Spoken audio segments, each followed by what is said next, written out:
विभीषण नहीं बल्कि मंदोदरी की वजह से हुई थी रावण की मृत्यु। आखिर कैसे, आइए जानते हैं इस वीडियो में। नमस्ते दोस्तों, स्वागत है आपका हमारे चैनल में। दोस्तों, हम बचपन से ही अपने बुजुर्गों से और माता पिता से रामायण की कथा सुनते आ रहे हैं। आज तक हमें सिर्फ यही पता है कि रावण की मृत्यु की वजह उसका भाई विभीषण था।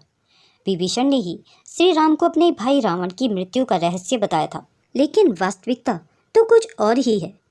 ये बहुत कम लोग जानते होंगे कि यह कहानी की आधी हकीकत है, क्योंकि कहानी का आधा भाग रावण की पत्नी मंदोदरी से जुड़ा है। दोस्तों, आज इस वीडियो में हम आपको मंदोदरी से जुड़ा रहस्य बताने जा रहे हैं। रावण सहित उसके दो भाई कुंभकर्ण और विभीषण ने ब्रह्मा जी की कठिन तपस्या की। तीनों भाइयों की कठोर तपस्या से ब्रह्मा जी अति प्रसन्न हुए और उनके सामने प्रकट हुए और उन तीनों से वरदान मांगने के लिए कहा।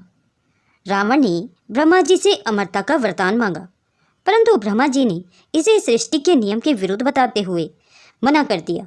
परंतु रावण अपनी हट पर अड़ गया।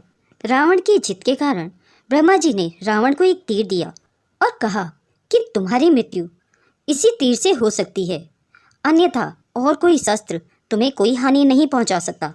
रावण ने वह तीर अपने महल के सिंहासन वाली दीवार में चुनवा दिया।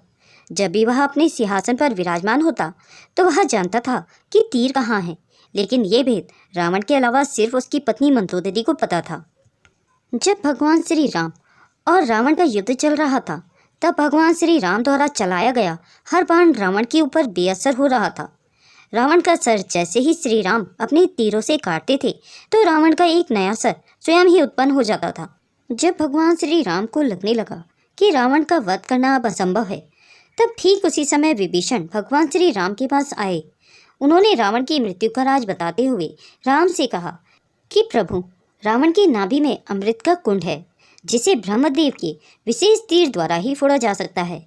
ऐसे में विभीषण ने राम को बताया कि उस विशेष तीर द्वारा ही रावण का वध किया जा सकता है, अन्यथा कोई भी अस्त्र उसका वध नहीं कर सकता, तथा यह राज सिर्फ मंदोदरी उसकी पत्नी को ही पता है। बस फिर क्या था, हनुमान जी ने एक ज्योतिषाचार्य का रूप धारण किया। लंका में जाकर वह एक स्थान से दूसरे स्थान पर घूमने लगे तथा वहां जाकर लोगों का भविष्य बताने लगे। कुछ ही समय में हनुमान जी रूपी ज्योतिष की खबर पूरी लंका में फैल गई। उस ज्योतिष की खबर रावण की पत्नी मंदोदरी तक भी पहुंची। तब मंदोदरी ने उनकी विशेषता जान उत्सुकतावश उन्हें अपने महल में बुलवा लिया।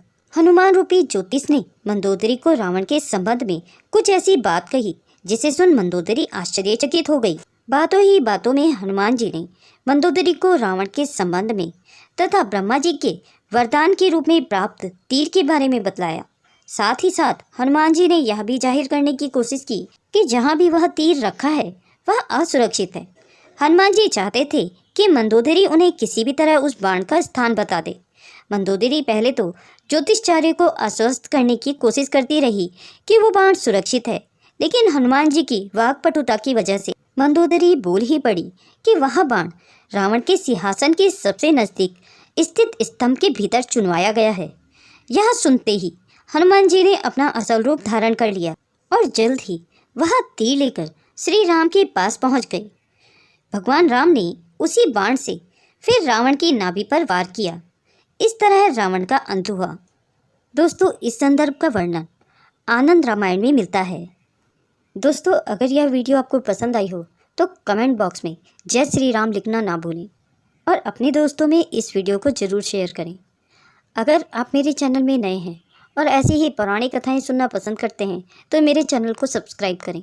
वीडियो को अंत तक देखने के लिए आप सभी का बहुत बहुत धन्यवाद।